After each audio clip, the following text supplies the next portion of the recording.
Everyone, my name is Ed. Hola, yo soy Edwin Chan, soy de la Universidad China de Hong Kong. Estoy encantado de que me hayan invitado a hablar esta charla en la primera conferencia internacional sobre CTNNB1. El tema de mi charla es una disertación sobre las vías patogénicas del síndrome CTNNB1. Quiero agradecer a los organizadores y al equipo que organizó la conferencia por haber precisamente organizado esta primera conferencia internacional. Esto permite a las familias, a los clínicos, a los investigadores reunirse para hablar de esta enfermedad tan poco habitual. Bueno, pues me gustaría en primer lugar hablaros de la beta-catenina, el mecanismo de señalamiento, ¿no?, de la beta-catenina. A la izquierda, en la figura, tenemos lo que sucede en la célula estimulada. Tenemos la proteína beta-catenina se fosforiliza y luego se degrada y por un complejo que consta de varias proteínas, incluidos varios exones. Debido a la degradación de esta proteína de beta-catenina, pues no se activa ninguna vía de señalización. Sin embargo, en el panel B vemos una activación a través de un ligando de la glicoproteína en la superficie de la proteína. Este receptor, esta interacción entre el receptor y el ligando es crucial porque se produce una activación y una disociación. Y si este complejo no funciona bien, la beta-catenina no se podría fosforilizar ni degradarse y por lo tanto se acumularía en las células y más adelante se transferiría al núcleo y junto con otros reguladores se activaría la expresión génica, y esto es lo que se llama el mecanismo de señalización de la beta-cateína. La mutación en el gen que codifica la beta-catenina afecta la señalización de esta vía de la beta-catenina. Por lo tanto, hasta ahora hay una serie de enfermedades que están asociadas con esta señalización, incluidas enfermedades relacionadas con el sistema, pues como patologías como la esquizofrenia, el Alzheimer, etcétera. O sea que la vía de la beta-catenina es importante a la hora de regular varias funciones en el sistema nervioso. Especialmente lo que nos gustaría ahora comentar es la mutación que se produce en el gen CTNNB1 que se codifica la beta-catenina, que es un gen que se lleva conociendo hace tiempo y se sabe que la activación de este señalamiento da como resultado a un síndrome de discapacidad intelectual a través de la mutación de varios genes, incluidas el gen CTNNB1. Por lo tanto, no es sorprendente imaginarse que una serie de pacientes con esta enfermedad sufran de una inactivación de este señalamiento en el cerebro. En algunos casos, incluso, en la ciudad en la que yo vivo, en Hong Kong, hace 2 años, se publicó un informe de varios casos de pacientes de CTNNB1 en la población de aquí de Hong Kong. Entre estos 9 pacientes que se reportaron, se identificaron 8 mutaciones en distintas localizaciones del gen CTNNB1 que dieron como resultado varios tipos de mutaciones, entre ellas mutaciones nonsense.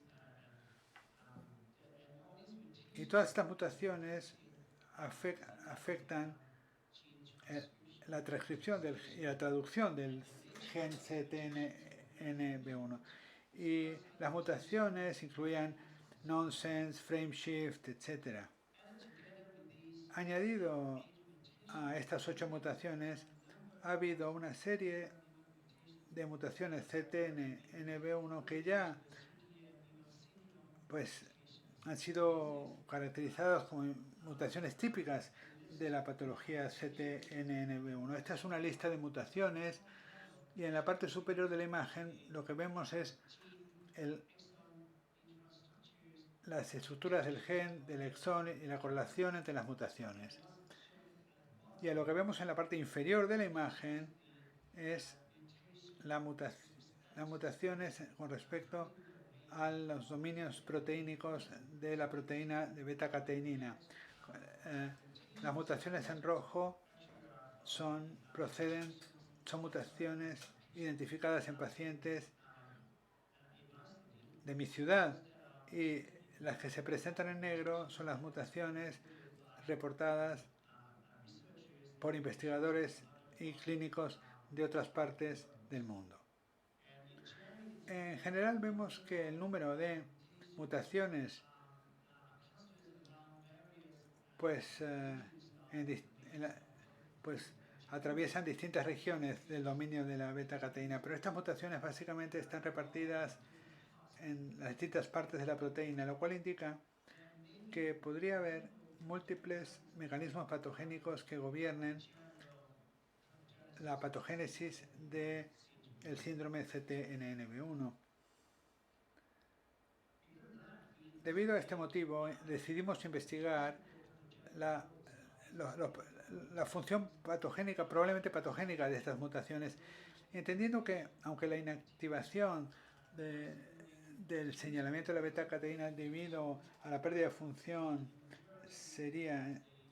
representaría una mayoría del mecanismo patogénico, pues que también podría haber otros mecanismos patogénicos que podrían estar presentes en la enfermedad, imponiendo distintos tipos de mal funcionamiento del señalamiento de la proteína en los pacientes. Teniendo esto en cuenta, decidimos utilizar un enfoque celular y testar las siguientes propiedades. En primer lugar, investigar el nivel de proteína, el nivel de la beta-cateína.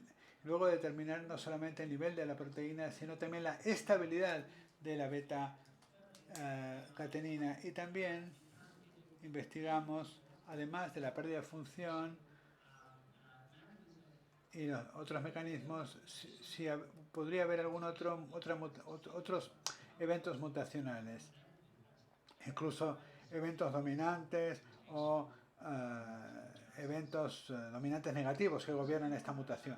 Entonces, lo primero que hicimos fue investigar unas 40 mutaciones diferentes identificadas en pacientes CTNNB1. Y este simplemente es un ejemplo de todos esos 40 que ilustra 7 tipos de mutaciones diferentes. Como veis aquí, tenemos la proteína salvaje y 3 de ellos, algunas son missense, otras son nonsense. Luego hay otras que no dan lugar a una sobreexpresión de la proteína. Por lo tanto, incluso si pudiéramos detectar la expresión de una proteína truncada, el nivel de expresión de esta proteína sería de un nivel inferior en comparación con la proteína wild type. La estrategia de sobreexpresión toma en consideración el nivel de expresión de la proteína. Y lo que vemos aquí es que se puede detectar la proteína mutante a diferentes niveles, partiendo de un nivel de proteína salvaje a una ligera reducción del nivel de la proteína hasta un nivel completamente indetectable de la proteína, con lo cual, aunque estamos utilizando el mismo abordaje de autoexpresión, como se debe a una mutación diferente de la proteína, el efecto puede ser o pueden manifestarse en diferentes expresiones del nivel de la proteína inhibida y que por lo tanto podrían conducir adicionalmente a diferentes resultados a nivel del síndrome. Contemplando el nivel de expresión de la proteína, utilizamos el mismo sistema para estudiar en mayor profundidad su estabilidad. En este experimento utilizamos un experimento con ciclohexidimida para determinar la potencial inestabilidad de la proteína. En esta gráfica mostramos un ejemplo que es el mutante A, uno de los resultantes del estudio, y la expresión de la proteína mutante que se detiene después de varias horas de expresar la proteína con CHX, con ciclohexidimida. Entonces, lo que vemos es que se detiene la inestabilidad de la proteína y se genera una proteína mutante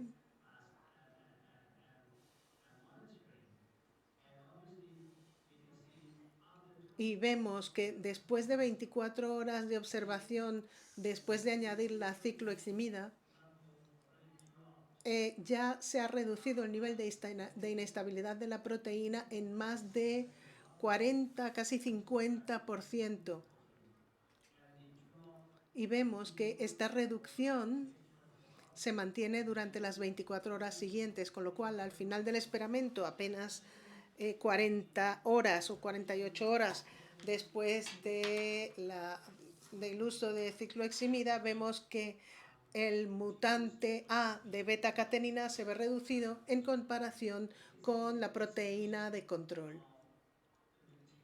Esto es una expresión de la mutación, o este es un aspecto de la mutación de la proteína de CTNNB1 en relación con la reducción de la expresión de la proteína. Que esta reducción de la estabilidad de la proteína genere o no una reducción en la actividad del VNT todavía está por determinarse. Sin embargo, hemos observado otro efecto del mutante de beta-catenina que tiene que ver con la estabilidad de la proteína. Aparte del experimento con VTN, hemos hecho otro ensayo que llamamos el ensayo de cambio térmico celular para medir la estabilidad de estas proteínas celulares.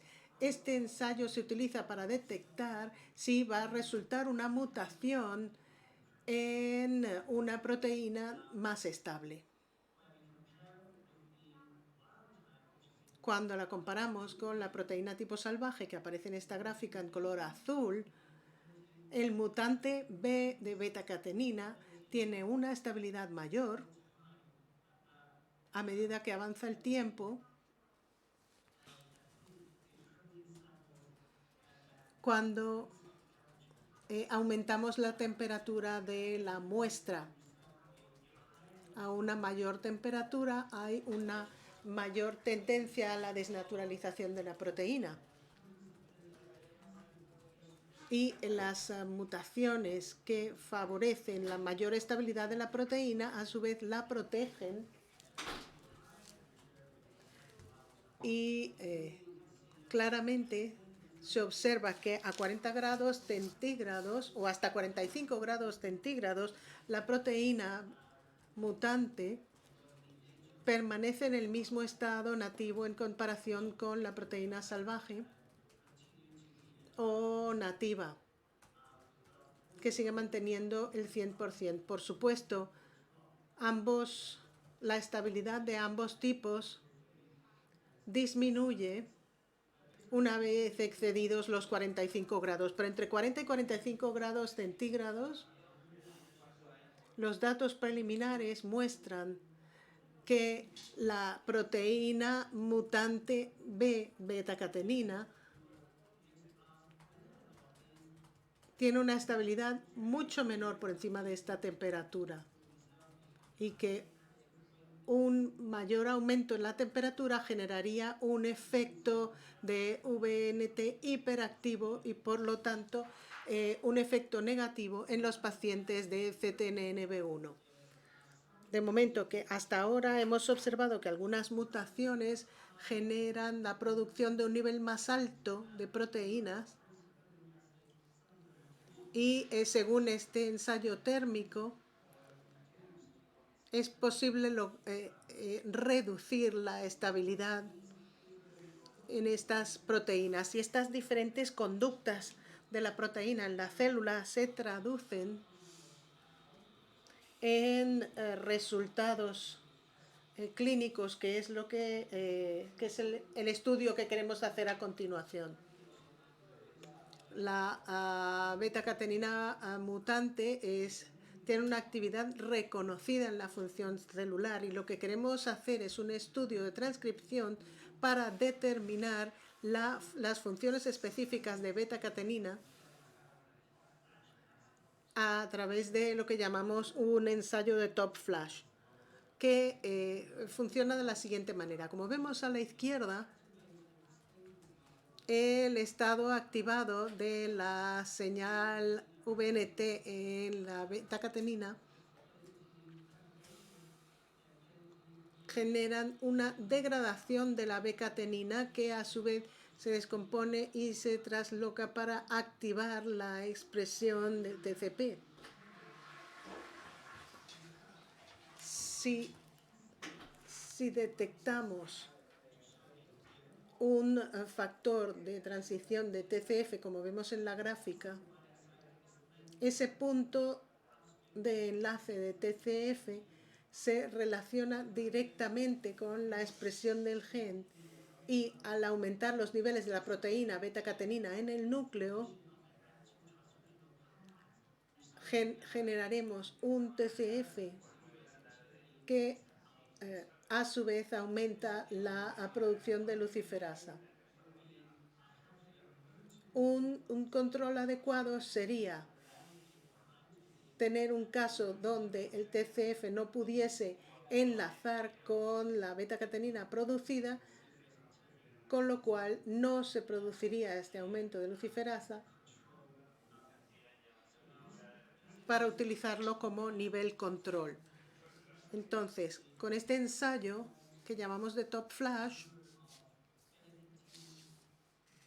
hemos realizado una serie de pruebas de actividad sobre la beta-catenina y hemos analizado 43 mutaciones del CTNNB1 y 42 de ellas mostraron una actividad reducida en comparación con la barra azul que vemos aquí, que es la expresión del CTNNB1 salvaje activado a este nivel o a este nivel de actividad. Entonces, decía 43 en el ensayo y 42 de las 43 presentaban un nivel mucho más reducido de actividad VNT, salvo esta barra amarilla que está aquí, donde se observa un aumento de la actividad en comparación con el nivel de control, que es la barra azul. Entonces, esta barra amarilla que está aquí indicaría que puede haber un efecto patogénico dominante debido a la hiperactividad de la señal VNT, que resultaría en una disfunción de la señal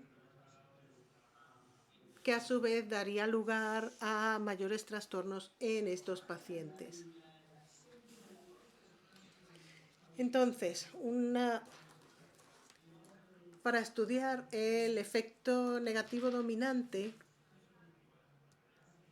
hemos hecho una prueba para investigar si habría en estas mutaciones algún efecto negativo dominante. Y esta prueba la hemos llamado efecto dominante negativo, donde coexpresamos la proteína tipo beta-catenina con la proteína en estado salvaje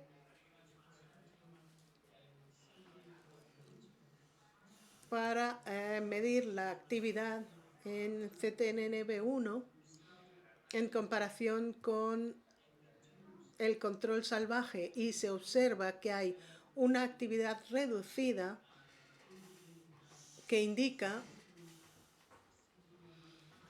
que el CTNNB1 mutante de alguna manera interferiría con el CTNNB1 mutante salvaje y que nos permitiría caracterizar este efecto negativo dominante. Ciertamente, a 4 de estos CTNNB1 mutantes podrían tener un efecto dominante negativo sobre la actividad en el análisis, como había explicado anteriormente. Esto significaría que estas mutaciones podrían tener un efecto negativo dominante. Así que, resumiendo nuestros hallazgos, podemos decir que, basándonos en nuestros análisis, algunas de las proteínas mutantes en su sobreexpresión mostraban niveles similares a los del CTNNB1 de tipo salvaje en la beta-catenina, aunque algunos de ellos a un nivel reducido. Todavía no hemos controlado el factor de eficiencia o la transfección o la eficiencia de la transfección. Es posible que necesitemos más investigación en ese sentido. Todavía no sabemos si hay un control de expresión de la proteína, pero sí que hemos observado que hay una actividad o una hiperactividad en algunas de estas proteínas, donde observamos un nivel de expresión similar al de la proteína mutante cuando lo comparamos con la proteína tipo salvaje. Más allá de este efecto de inducción de VNT y superactividad, observamos también este efecto negativo dominante. Y lo que estamos interpretando a partir de los datos obtenidos es que hay que ser cautos. Por ejemplo, el abordaje de sobreexpresión que hemos estado utilizando podría no reflejar completamente la expresión de CTNNB1 en vivo. Y esto nos lleva a estos hallazgos donde se observan casos en que la madurez de los factores patogénicos en el paciente podrían llevar a dobles mutaciones o mutaciones doble negativas, y que podríamos estar activando la beta-catenina en una dirección más terapéutica a partir de estos factores que podrían ser de beneficio para algunos casos de síndrome de CTNNB1. Con esto llego al final de mi presentación y agradecer a todos por su atención y a los colegas que hicieron posible este trabajo en nuestro laboratorio y en la Escuela de Biología, la doctora Ying-An, Maggie Leong, Xue Huang y Yong Yin Teo, mejor conocido como Mr. T.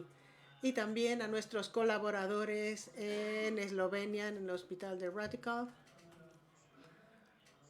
el doctor Ozred Khan y la doctora Zakichi.